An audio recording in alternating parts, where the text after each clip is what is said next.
A quick like and subscribe really helps our channel grow and allows us to bring you even more amazing content.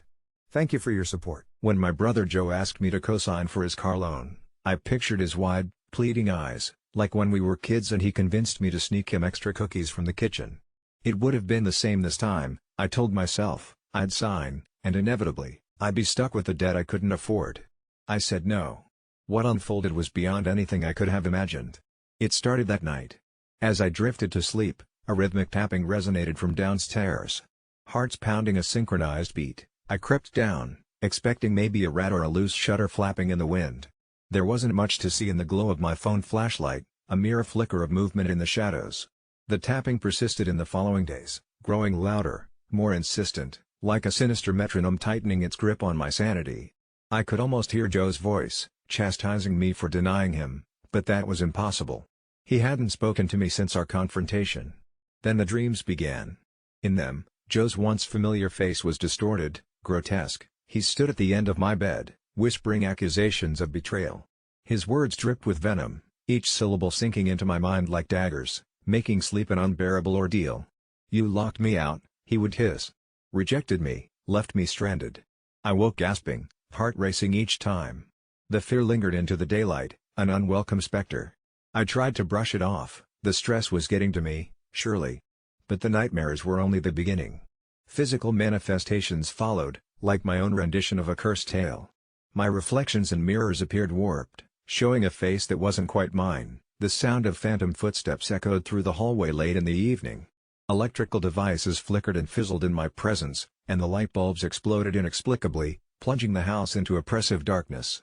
My phone, the solitary beacon in the nightly abyss, displayed erratic behaviors, texts from Joe appearing, incomprehensible gibberish interwoven with snatches of coherent thoughts. "Help me," one read, pixels distorted into a chilling plea. Yet when I struggled to respond, always, the screen would crackle, shattering each message like so much brittle ice. I reached out to my sister, the voice of reason, in hopes of finding some explanation, medical, spiritual. I would have accepted it all. The moment she walked in, her face twisted with unease, just like she'd smelled smoke thick on a windy night but couldn't find the fire. She paced through the house, murmuring a residual prayer. "Joe wouldn't hurt you," she reassured, though her eyes belied a deeper fear. As she left, the door shuddered with a vigor nothing short of a tempest's breath. Things didn't get better. Mornings brought temporary reprieve, and I foolishly hoped that skepticism and sunlight would burn away the madness, yet every sundown reignited the curse. I tried ignoring it, tried offering Joe a symbolic apology in front of a half-empty makeshift shrine I cobbled together from childhood memories, hoping that somehow, wherever he might be, his judgment would cease. What I couldn't ignore was the crescendo of Joe's car pulling into my driveway one dim evening, its engine purring with malevolent familiarity. My breath caught in my throat as the driver's side door swung open, yet nobody stepped out. I froze, immobilized by the trappings of the impossible, eyes glued to an absence that I swore carried an intent to inflict harm. The car remained, an entity unto itself, omnipotent and heavy within the gloom. The realization struck that it was no car, it was Joe, or some echo of what he'd been, challenging me wordlessly. Trembling, I felt my refusal coil in my throat, a stubborn lump refusing to fade. "I'm sorry," I whispered to the emptiness. Nothing changed, the car still lurked, and with it, shadows whispered secrets ripe with my transgressions. Desperation drove me to frantically research curses, hauntings, any obscure lore that could lend a rational anchor. Everything suggested that my denial had invoked something much older, much angrier, resentment given a ghastly form.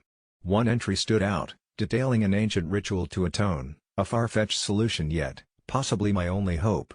Under a full moon, I followed the obscure process as best I understood, line chalk drawings, whispers in tongues no living person should have heard, a single personal offering to appease the vengeful. That night, as I spoke the last phrase, my house shuddered, a shiver across timbered bones, and the darkness ebbed until it was nothing more than silence pressing against the walls. Peace slowly knitted itself into the fabric of my home. The car, mysteriously claimed by the dawn, vanished as abruptly and silently as it had arrived. Yet, even now, as I tap these keys, the truth haunts me. I should have just signed for the car. Some debts, it seems, lay deeper than paper, lurking in shadows unseen, in echoes of the choices we can't unmake. It all started on a Friday night when my best friend Ethan and I decided to go camping in an area that we'd heard whispered about in online forums, an expansive wilderness known for strange sightings and an unsettling energy, but the thrill of the unknown was too luring to resist. Armed with flashlights, a couple of hot dogs, and a cheap tent, we set off into the thickening woods, joking and laughing as we made our way deeper into the trees, shaking off the gnawing feeling that we were being watched. A few hours in, as we sat by our small campfire toasting marshmallows, we decided to swap ghost stories, and I felt a chill creep over me as Ethan recounted a tale about locals spotting a creature with elongated limbs and glowing eyes. I laughed it off, but the thought clung to my mind like a burr. Around midnight, while we were still wide awake, we heard rustling in the underbrush, our laughter died, and the thrill of our first night in the wild turned to dread as a low, guttural growl resonated from the darkness, sending shocks down my spine. I insisted it was just a deer, but Ethan wasn't convinced and urged me to hush. The growl came again, closer this time, and the air seemed to thicken around us as we exchanged terrified glances, our bravado evaporating like the smoke from our fire. The forest transformed into an intricate maze of shadows, and every snap of a twig felt magnified, echoing our collective heartbeat as we sat huddled by the flames, wondering if we had disturbed something best left alone.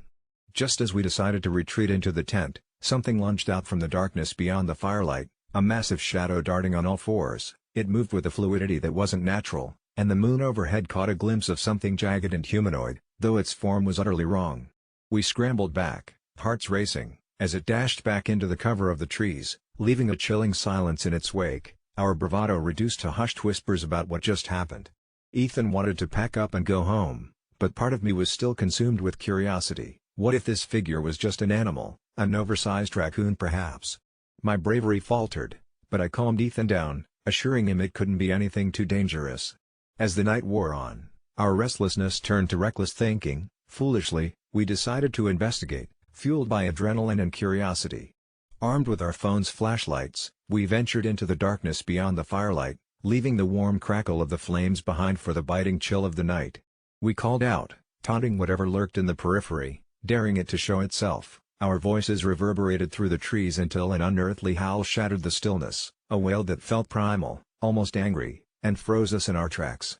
The ground shook as we heard branches snap, and a swift movement flitted through the thicket, leading me to believe it wasn't all in our heads after all. Panic surged, but we pressed on, certain this was the moment we'd finally catch a glimpse of the cryptid lurking in the shadows, driving us deeper into the thick brush, where the trees seemed to whisper our names. We climbed a small rise, the forest enveloping us, and then we saw it, a glimmering pair of eyes staring at us from a distance, bright against the velvet blackness.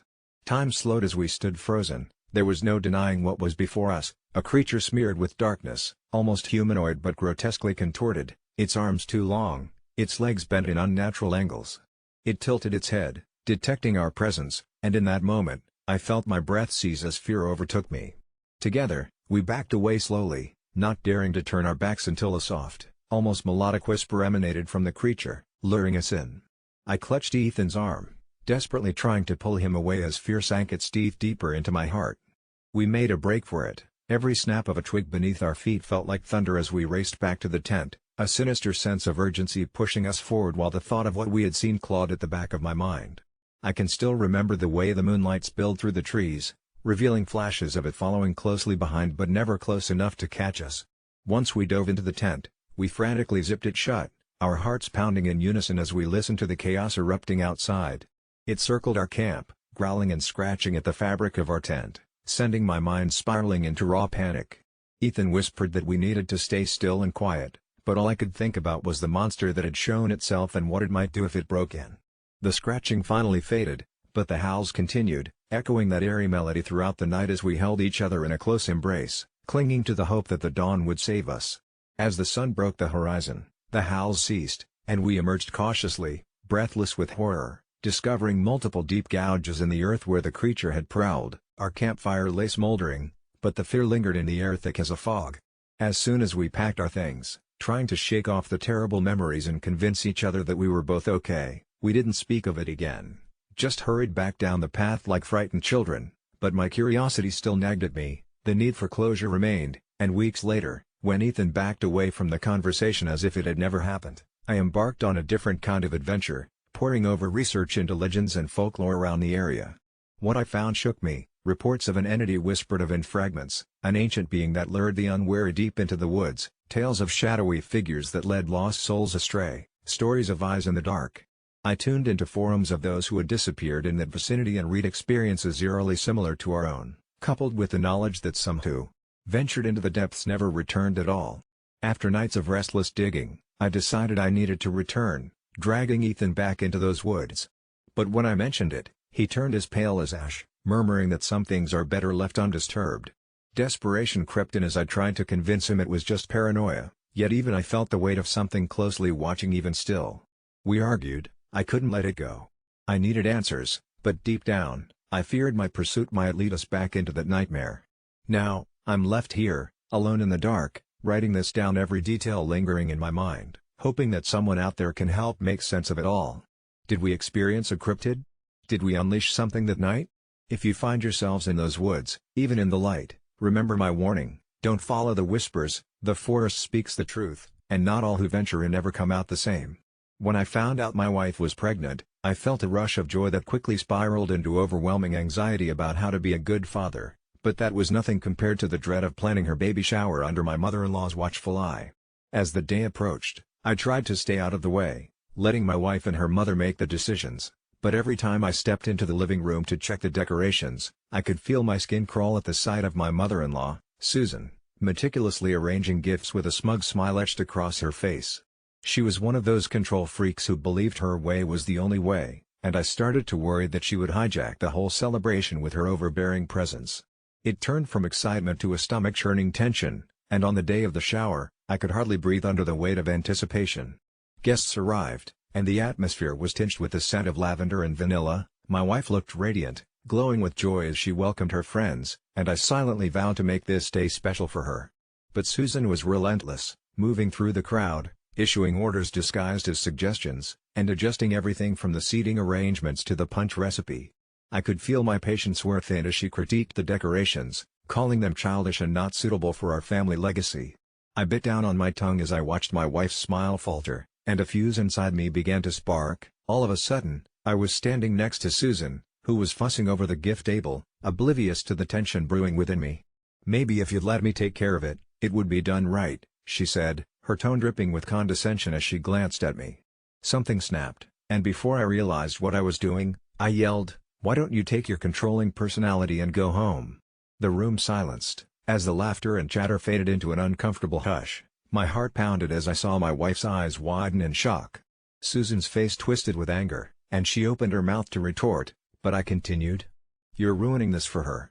This isn't about you, it's about my wife and her future." My words rolled off my tongue, fueled by sheer desperation to reclaim the joy of the day. I felt a mix of adrenaline and guilt surge through my veins as I kept my gaze steady, ready to defend my wife against the wrath I knew would follow. "I will not let you embarrass her any longer," I added, and in that moment, a tense standoff filled the room. Faces were turned toward us, caught between shock and anticipation, and I could feel the weight of everyone's gaze like the oppressive chill of an ominous storm. Susan's face reddened as she grabbed her bag, glaring at me with an anger I had never witnessed before. "Fine, but you'll regret this," she spat, and, breathtakingly, she stormed out, slamming the door behind her, leaving a powerful silence in its wake. My wife stood frozen, shock etched across her face, and for the briefest moment, I feared I had just damaged the one thing I held most dear. I stepped toward her, ready to comfort her and chase away the shadows that loomed ominously in her eyes, but before I could mutter a single word, she burst into tears. I quickly wrapped my arms around her, and despite the chaotic residue of what had just happened, she whispered that she was grateful I had stood up for her, which filled me with a sense of relief mixed with lingering dread about the fallout. As the party gradually resumed, laughter returned shakily, though it felt haunted, and we all moved cautiously forward, making light of the situation while I could almost hear Susan's voice ringing through my head, threatening our happy moment. When the shower ended, I saw my phone light up with messages, friends, family, and then, like a nail piercing a balloon, a text from Susan that read, "It's over. You're not welcomed in my family anymore." My stomach twisted, but I gripped my wife's hand, assured that we could deal with this. But week after agonizing week passed and her estrangement burned like a slow fuse, turning family gatherings into landmines. She texted us, excluding my wife from family events, and I could feel the mounting anger wrestle with my guilt as time went on. I never intended for it to go this far. I wanted to protect my wife. I knew I had made the right decision, yet the isolation loomed larger than I anticipated. My wife's face sometimes bore an uneasy sadness, a yearning for the relationship she once had, and amidst the chaos, I questioned my instincts. Was I the villain in this story? I thought I was doing what any lover would do, shielding my partner from her mother's toxicity, but guilt was a suffocating blanket I couldn't shake off, festering inside me like a rotting bone. As we prepared for the arrival of our newborn, every baby-related discussion twisted into anxiety. I could sense the impending family conflict bubbling below the surface like a pressure cooker.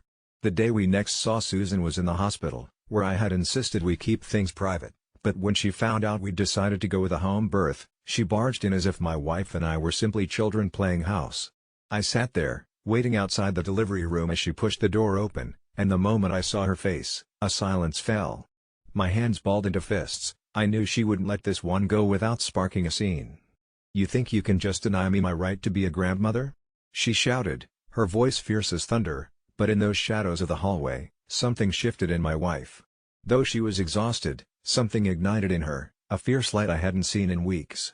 "This isn't about you, Mom," she said, her voice cracking but resolute. "It's about my family, the one I've built. If you can't respect that, you are not welcome here." I stood beside her, a support anchored in new strength, as Susan's face turned pale with disbelief. And as I watched my wife stand firm against her mother, I felt the tide shifting, hope replacing despair, love emerged, unfurling against the chaos like a new bloom in a garden long neglected. We took that leap, drawing a line in the sand, one that I believed marked the start of a new chapter, a fierce declaration against the toxic pull of familial obligation. And as the shrill cries of our newborn filled the room, I knew we had made the right choice, that love was the only legacy that mattered. My grandmother had this obsession with a particular herbal remedy she swore by. She called it nature's miracle.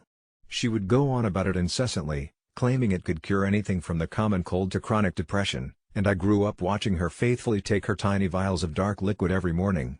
I remember thinking it was part of her old world charm, the way she would mix these concoctions with a sprinkle of salt and a prayer, her wrinkled hands steady despite the years of labored life behind her. It wasn't until her passing a few months ago that I truly began to question the efficacy of her cherished tincture. While sorting through her belongings, I stumbled upon a dusty box hidden beneath a pile of yellowing newspaper clippings. Inside, there were dozens of little bottles filled with vibrant liquid, each labeled with promises that sounded almost too good to be true. My skepticism, honed over years of science classes and a healthy dose of rationalism, was piqued, but to honor her memory, I decided to delve deeper. I started researching, eager to uncover the secrets she'd kept bottled up for so long. What I found was disturbing, an entire world of testimonials online, replete with before and after photos of people who had significantly improved their health after using nature's miracle. I felt a surge of hope mixed with doubt. Could this be true? I joined several forums, obsessively reading about miraculous recoveries as though their accounts would provide the final confirmation I needed. However, an uncanny pattern emerged. Lurking in the shadows of their fervent praise, were faint whispers of shadows. Users who had experienced adverse effects, who'd felt worse after taking the tincture, were often shooed away from the discussions like unwelcome pests at a lavish feast. I dug deeper and Googled the key ingredients, a melange of herbs I couldn't even begin to pronounce, all claimed to have potent properties. But when I traced each one back, they led me to scientific studies that contradicted everything my grandmother cherished. They talked about potential side effects, possible chronic reliance, and the distinct reality that none of these herbs had been clinically proven to do anything beyond placebo. It was a sickening realization. Was this miracle potion merely liquid optimism trading its guise for trust and desperation? My heart sank as I recalled my grandmother, her frail body relying on false promises, made to believe she had control over her health when she was merely a puppet to quackery. A thought nagged at me, what if it wasn't just a cure-all? What if it had done something more sinister over the years? Compelled by a mix of guilt and fury, I started reaching out to others about their experiences, desperately seeking those who might share my grandmother's fate. In exchange, what I found haunted me. A lady recounted her whole family falling ill after a month-long detox with nature's miracle, her children vomiting and spiking fevers as they were thrust into a series of hospital visits that began to drain their financial resources.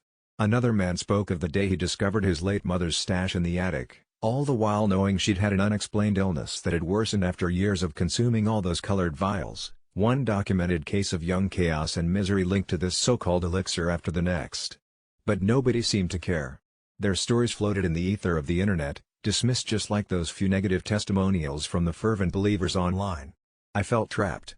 Consumed by guilt, I naturally turned to my family, hoping for support, but my relatives didn't see my torment. "It's just herbal," they dismissed, rolling their eyes, unwilling to entertain the idea that grandmother's faith could have been misplaced. In their defense, they had blindly followed her tradition, her every word having laid down roots in their minds.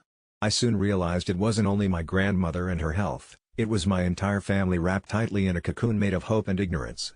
Days turned into weeks as I spiraled down this rabbit hole, despair firmly gripping my heart while I scoured every corner of the web for others who would question nature's miracle.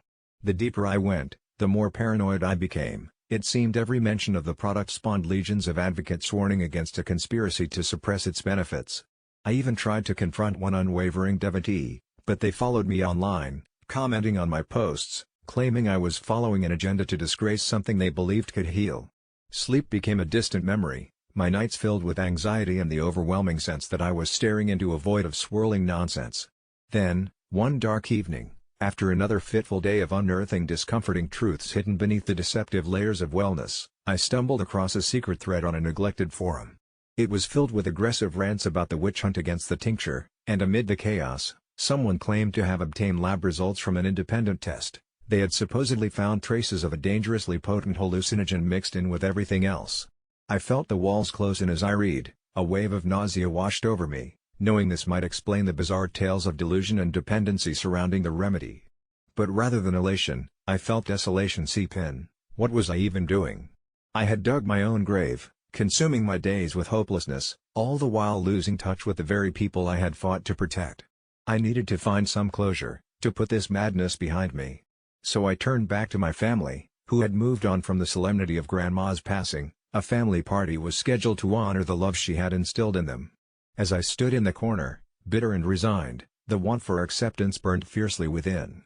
Just when I decided to leave early, I heard a buoyant laugh carry through the air as someone cracked open a dark vial, the chaotic energy surging in the room as they toasted to a natural life. I couldn't help it, the swell of rage boiled over, and I stormed over, shouting out about my research and forcing those around to listen to the truth I had unearthed. But instead of solidarity, they laughed at me, spitting out dismissals and shaking their heads, ridiculing the very essence of my anguish. It broke down every barrier of familial affection I had once known, and in that moment, I felt every ounce of love evaporate as they viewed me as nothing but a delusional fool trying to strip them of their comfort.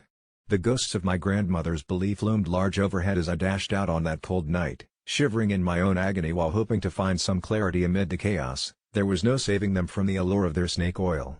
It was then, through the sting of loneliness, I came to realize that asking for the truth isn't always about seeking a cure. Sometimes it awakens profound despair in knowing what you might lose, and just like that, I was left to ponder when I'd finally stopped vaulting my pain into obsessions over a concoction that had robbed my life of so many precious moments with my family. The tension began long before the first family member arrived, the kind of tension that seeps into your skin, a slow itch that gnaws at the edges of your happiness, and I was determined to ignore it. My cousin Jamie had invited us all to celebrate her engagement, and as the designated baker in the family, I decided to make the cake. Not just any cake, but a towering chocolate masterpiece, layered with hidden raspberries and a frosting so rich it shimmered under the kitchen lights. It was my pride and joy, an edible piece of art, and I was sure it would bring smiles and crumbs upon the faces of my relatives. As I arrived at our quaint little house nestled at the edge of a dreary forest, everything seemed perfectly normal, or as normal as family gatherings get. The air was ripe with the scent of evergreen trees and impending rain. I hauled the cake in its delicate crate up the stone steps, each one groaning under my hesitant weight, and the first red flag waved the moment I entered through the door. There was an air of condescension that clung to the room like static electricity. My aunts, my cousins, and even Jamie, each seemed caught in some hushed conspiracy of smiles and whispers. I shrugged it off, assuming it was the typical family gossip milling about until my brother, Mark, approached me, his eyes glinting with mischief. "Nice cake," he sneered in that sibling rivalry tone I'd long since despised. "Hope it holds up. You remember last time, right?" Referencing a family reunion long past where a similar cake had collapsed due to his pranks. I chuckled nervously, setting it on the table, steadying myself for the actual gathering. The afternoon trudged along, and conversations swirled around tiny, irrelevant sparks of jealousy and past resentments, culminating in a palpable undercurrent of hostility directed primarily at me, or more precisely, at my creation. The cake sat untouched, a lone island of sugary delight in a sea of savory morsels. Each appraising glance it gathered from my relatives felt like a jab at my very essence. As dinner wrapped up, the sky grew darker, and the rain began to patter against the windows, a rhythmic reminder of the storm brewing inside. It was then, a moment before the planned cake cutting, that Jamie pulled me aside, her smile too plastic to be genuine. She stumbled awkwardly through a few pleasantries before dropping the bomb. "We decided not to serve the cake," she declared, her voice a blend of sugar-coated malice. Apparently, Tom's mother insisted on a homemade dessert. Tom, the aloof fiancé, stared blankly from the kitchen, his mother's shadow looming beside him, a gingerbread witch with a cutting glare. Silent and invisible blows struck my confidence, and I knew my crisp defenses couldn't withstand this assault. I watched as Jamie turned, signaling her mother-in-law to bring forth some sad assortment of store-bought cupcakes. The coup de grace was unexpected, they made no attempt to hide their mockery. My brother, leading the Snickers with his usual boorish charm, was joined by airily chuckling aunts as they sliced into the cupcakes, smacking their lips with over-exaggerated joy. I felt myself disintegrating under their gaze, whispers echoing louder, "It's over the top. Who does she think she is? Some drama at every party." Their words wrapped around my heart, squeezing every last bit of warmth. The impulse to flee surged like a primal instinct, and as if possessed, I moved to the table with methodical precision. A sense of clarity washed over me, one that comes before the storm, a resolve unshakable by the babbling crowd. I picked up the cake, my symbol of joy turned stigma, and walked out. Voices rose in incredulity behind me, but I paid them no heed, their cries as insignificant as the rustling leaves underfoot. The storm outside greeted me as a kindred spirit, the rain mingling with tears unbidden. I stumbled towards my car, the cake precariously balanced in my aching arms. The doors slammed shut, muffling the jeers and accusations, an embrace of pure silence.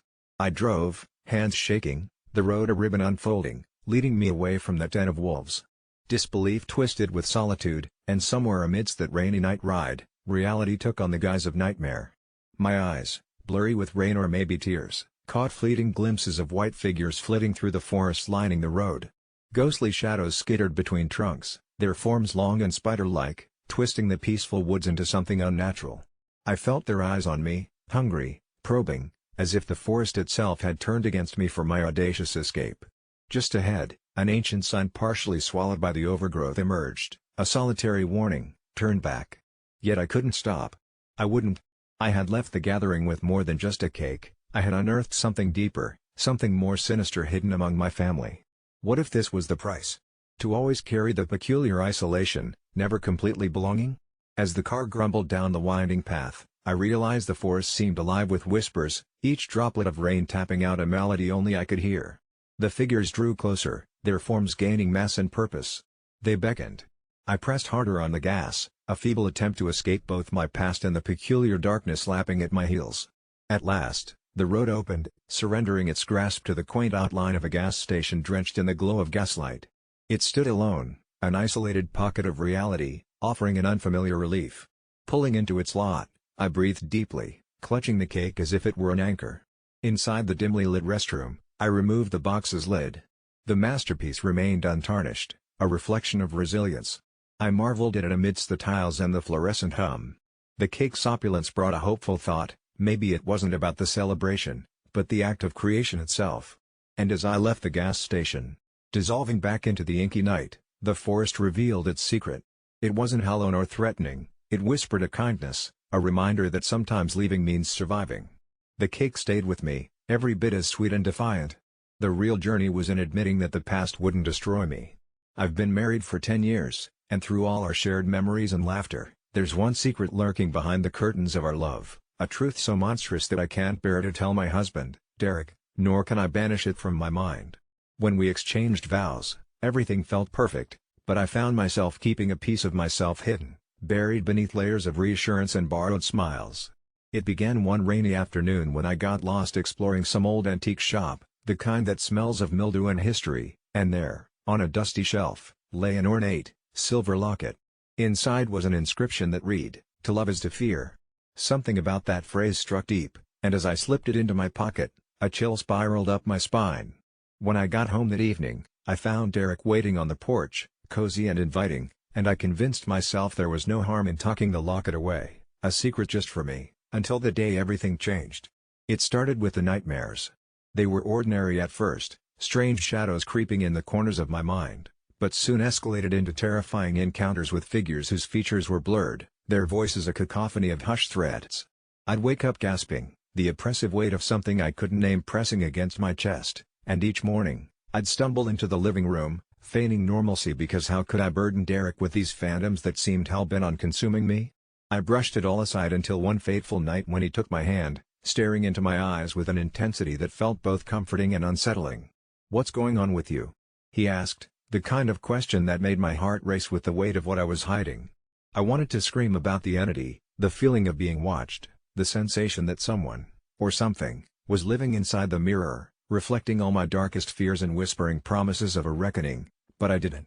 I smiled instead, assuring him it was just work stress and that I loved him, hoping he would let it go. The weeks passed, but then the horror seeped into reality. One evening, I discovered my locket lying on the kitchen table as if it had been waiting for me, its presence almost mocking in the harsh light.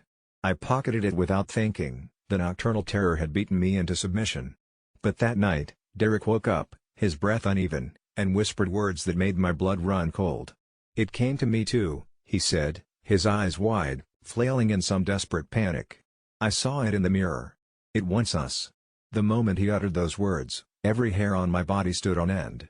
I should have told him everything, the voices I heard, the way I felt those shadows brush against my skin, but I couldn't, paralyzed by fear that doing so would seal our fates.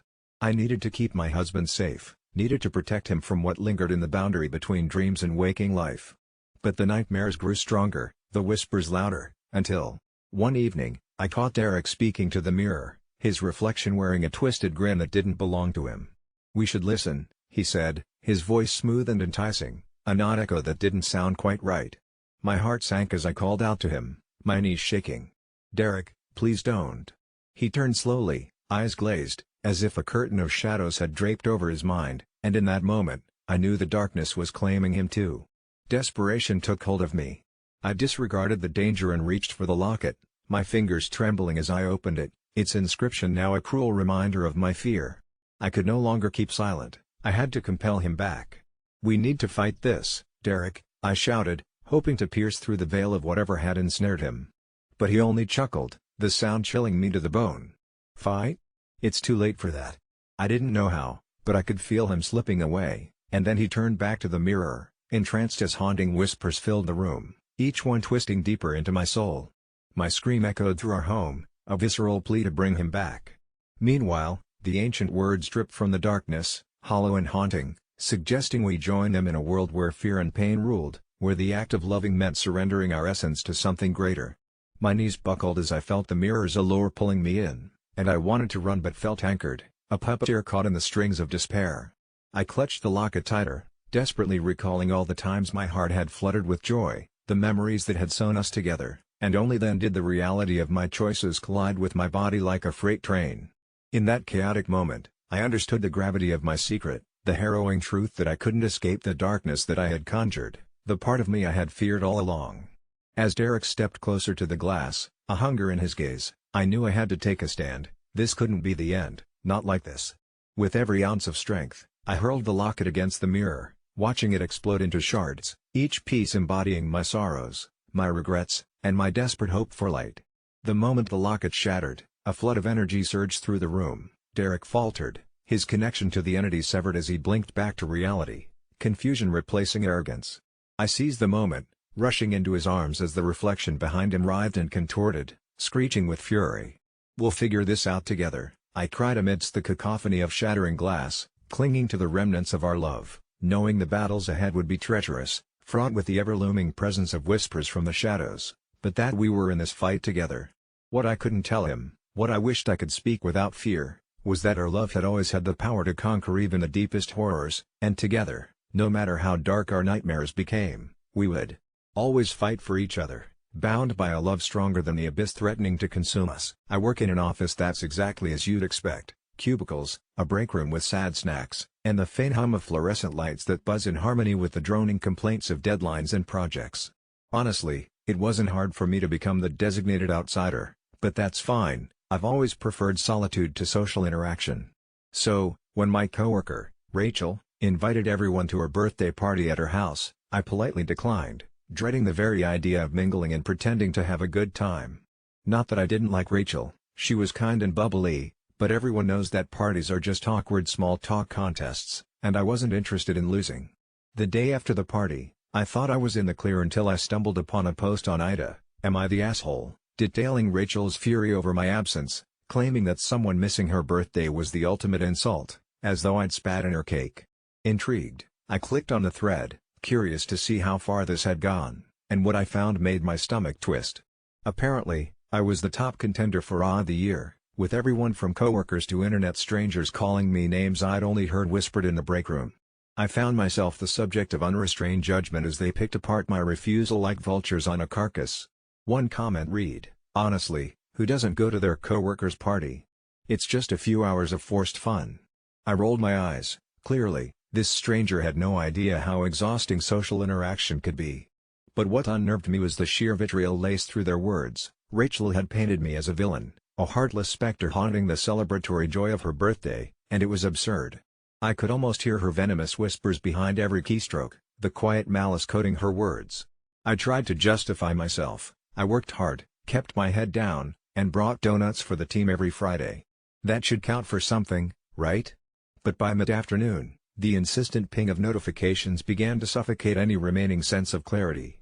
Each one was a reminder that my name was twisted into some fictional narrative where I was the evil, dispassionate co-worker violating the sacred code of office camaraderie. I couldn't sleep that night as I replayed every interaction I'd had with Rachel in my mind, terrified of what she might have said to paint me in such a light.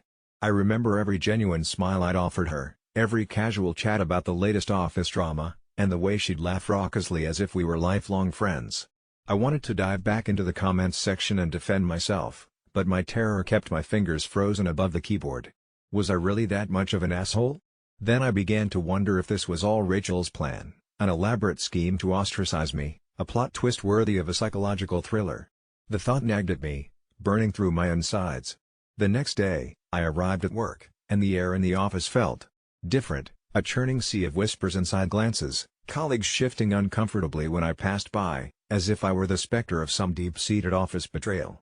I quickly retreated to my cubicle, thoughts spiraling as I replayed Rachel's reaction to my absence, envisioning how she must have expressed her disappointment, perhaps even shedding a tear. Suddenly, retreating into a workplace devoid of her energy felt suffocating.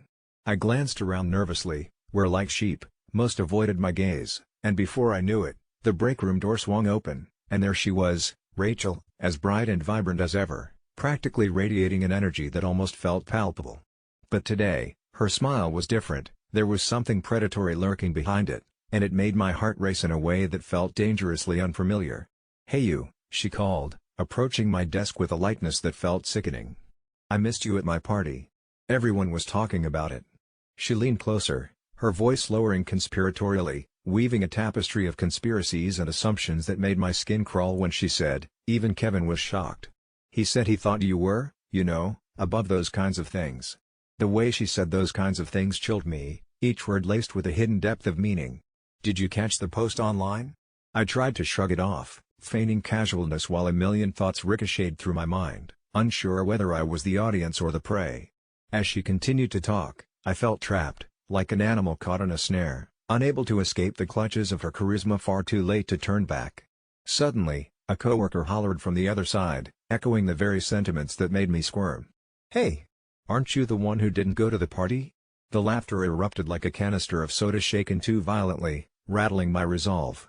The mockery of it all drummed into my ears, echoes wrapping around me, rooting me in place.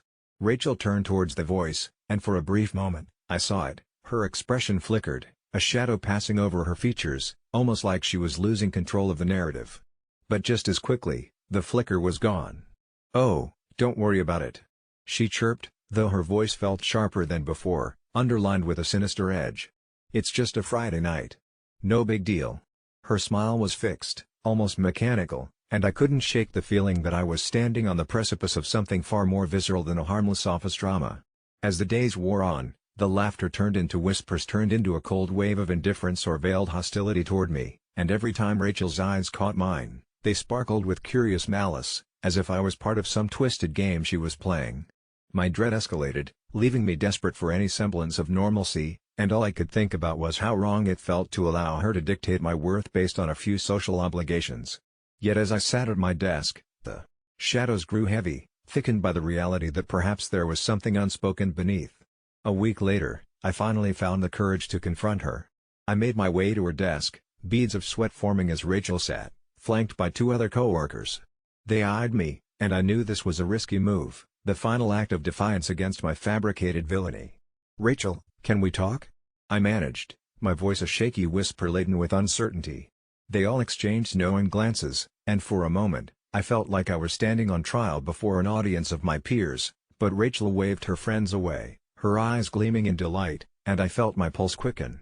Once they were gone, she leaned forward, her voice a low murmur that made my skin prickle. "You've been doing some damage control, haven't you? Trying to clear your name?" Just like that, the tension morphed into something more sinister.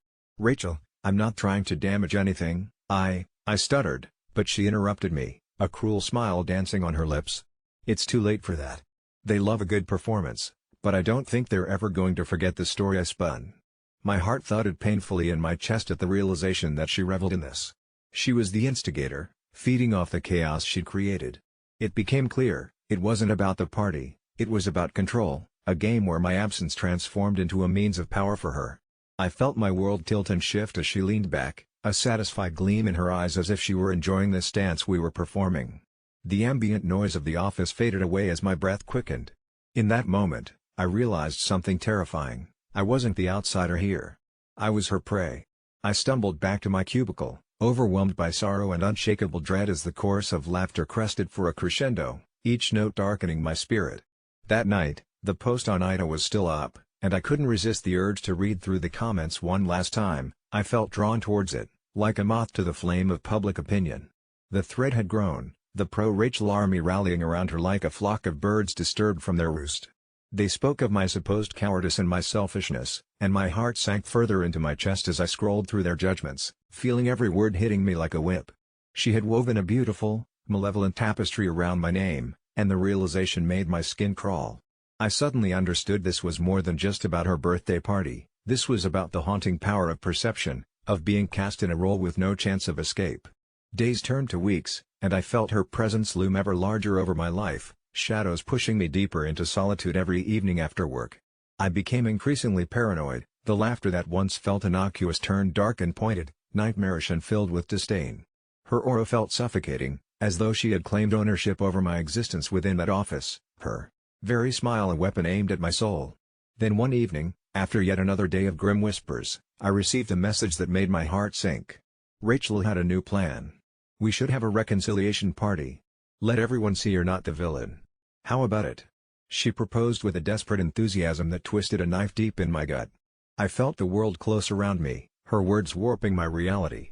To appease her would be to feed into her insatiable hunger for drama, yet rejecting her meant sealing my doom. It was a trap that was so meticulously laid, I might as well have walked straight into her den of wolves. With nowhere left to run, trapped in this web of chaos and lies, I reluctantly agreed. The evening of the party arrived, terrible anticipation buzzing through my veins like an electric current. The knot in my stomach only tightened as I stepped into that room, and I was immediately met with glances that held all the weight of judgment, peppered with faux pity. But Rachel flashed that sickeningly perfect smile, and the realization hit me harder than a punch. This was just another layer of her cruel game, and I was but a pawn in her smile. Throughout the hours, as laughter echoed eerily around me, I became painfully aware of her gaze, watching, waiting, orchestrating every moment like a twisted puppeteer. It was no longer about the birthday. It was a festival of torment, my presence was the sacrificial offering, and in the end, she would emerge untouched, basking in the glow of her wicked performance, a heroine of her own story while I became the fool. By the end of the night, I had lost track of reality. I felt like I was capturing glimpses of myself in a cracked mirror, fragmented and disjointed, running through the crowd of laughter that felt like a tidal wave crashing upon me. And suddenly, it struck me how easy it could be to step into the shadows behind the laughter, to slip away unnoticed, to free myself from her gaze. It wasn't until a few nights later, as I sat alone in my darkened apartment, that I found the strength to confront the truth. Rachel had bewitched not just my coworkers but also me, long before the party ever became a nightmare. It began confronting the whispers in my mind, the things I told myself. I felt lighter, free from the invisible chains binding me to a distorted reality. I carved my existence anew, keeping Rachel and her venomous smile at bay. The threads unwound from my spirit, and without the weight of her expectations, I embraced the quietude of my solitude. I wasn't the asshole. The toxic cocoon she fashioned around me merely served to feed her insatiable ego. In that silence of the night, I vowed that her story would not define my worth, no matter how twisted the narrative she spun. I never thought a simple birthday gift could lead to an unraveling of reality, but here we are. It was my girlfriend Sarah's birthday, and despite being together for 3 years, I still struggled with gift-giving. I had heard her mention, perhaps in passing, that she adored handmade crafts with a personal touch, so I decided to make her a quilt. I had no experience with sewing, but how hard could it be? After weeks of late-night YouTube tutorials, I finally stitched together something that resembled a blanket more than a quilt. It was imperfect yet heartfelt, comprised of fabrics cut from clothes that held memories, ours together. On her birthday, her face fell as she unwrapped it. But as soon as her fingers traced the fabric, her expression twisted into something between disgust and fear. "Do you not like it?" I asked, bewildered. "It's not that," she whispered shakily, "it's... he made me one just like this." My stomach dropped. She had never mentioned an ex-boyfriend skilled in quilting 101. He was Anthony, a man she had shown me an old photo of, tall, brown hair, a ghost of someone who left her long ago. We laughed it off, dismissing it as coincidence, until that night. As I drifted into a restless sleep beside her, I heard the undeniable shuffle of fabric from the corner of the room. I switched on the bedside lamp, only to find nothing. Just the quilt, now sagging strangely over the chair. Sarah was already awake, eyes darting between me and the quilt. "It's just fabric," I reassured, though uneasy. Suddenly, the room grew cold, as if an unseen wind whispered terrible secrets into our ears. As Sarah dozed uneasily, I stayed awake, listening to the silence punctuated by my racing heart. Sleep claimed me eventually, but I awoke to a whisper, a name. Her name, uttered in a voice that wasn't mine. Shadows darkened the fabric's intricate stitches, swirling into a pattern reminiscent of a man's face, Anthony's face. Panicked, I gathered the quilt, intending to dispose of it immediately. But Sarah stopped me. "Once you make it," she explained in a voice alien with fear, "he comes." Her gaze was distant as if navigating an internal battleground of memories. "He said if I ever received another." She trailed off, shivering. Desperation clawed at my mind as I pleaded for clarity. She finally conceded that Anthony, in a twisted passion, had crafted and cursed the last quilt before he took his life, binding his spirit to it. If someone unknowingly replicated the gift, his spirit would return. "We could burn it," she suggested quietly, a last resort in defiance of the legend, but fear lingered that we'd only fan the flames of his wrath. Days passed, brimming with paranoia, as every creak of our old apartment signaled his approach. I caught glimpses, from corners, in mirrors, the quiet afternoons warping into nightmarish visions of him staring back with cold black eyes, unblinking, angry. Our haven felt violated, a mausoleum of dread. One evening, Sarah's tearful eyes met mine as she whispered moments of shared happiness with him, moments now poisoned with his spectral afterlife. We decided to burn the quilt, despite her trepidation. As we threw it into the flames, the fabric screeched, not of thread but of a voice, his voice, ripping through the air. The fire twisted unnaturally, embers dancing in the shape of a man's outline before fizzling into ash. We hoped it was over. Days turned into weeks, our lives resuming normalcy but never quite shaking the chill. Yet the sense of foreboding buoyed beneath the surface like an untold horror lurking in daylight's shadow. Then came the dreams, not nightmares, but vivid, intimate moments with Sarah, different, loving and sinister. They weren't mine, I realized one unsettling morning. They were his. Inescapably, he had tangled himself with us until reality and his phantom memory became indistinguishable. Was I the asshole for trying to purge our lives of him, when all I did was stitch closer to doom's fabric? Each morning, Sarah's eyes grew vacant, mirroring nights haunted by intangible intimacy. Realization dawned cruelly, the quilt was not the gift, it was me. A stitch in time repurposed his claim. Trespassing his territory of memories invoked a pact sealed in love, vengeance, and time. Now entwined in this labyrinth of longing and jealousy, My act of innocent thoughtfulness awakened a tapestry of terror. As I look over at Sarah, I see not a companion but a buffer between what is ours and what's claimed by him. And when I'm alone, sound asleep, his eyes find me still, always watching, eternally waiting for the silhouette of that cursed quilt to wrap around us once more. When my phone buzzed with my mom's name flashing across the screen, I felt a familiar pit in my stomach, an instinctual dread that had grown over the years as she seemed to morph into this overbearing force in our lives, especially my sister's. My sister, Emily, was an adult, yet somehow my mom couldn't fathom that, insisting on meddling in every detail of her love life, which only made it more complicated.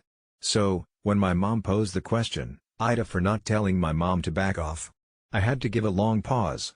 It wasn't that I didn't care about Emily, I did, intensely, and I had witnessed her suffer through my mother's incessant probing, criticism, and unsolicited advice, but I also knew that if I intervened, I'd be throwing a lit match into an already raging inferno. Instead, I tried to stay neutral, messaging my sister to ask how things were going with her love life, a whole swirl of budding relationships, emotional hot messes, and one very serious guy named Brandon. I thought for sure Emily would rave about how wonderful he was, possibly even telling me he's the one, but instead, I was met with silence that day, which soon turned into several days, each one gnawing at my insides as the dread morphed into guilt. I couldn't shake the feeling that I was complicit somehow, letting this happen without stepping in. Then one night, I finally heard from her, but instead of joy or excitement, there was only hurt.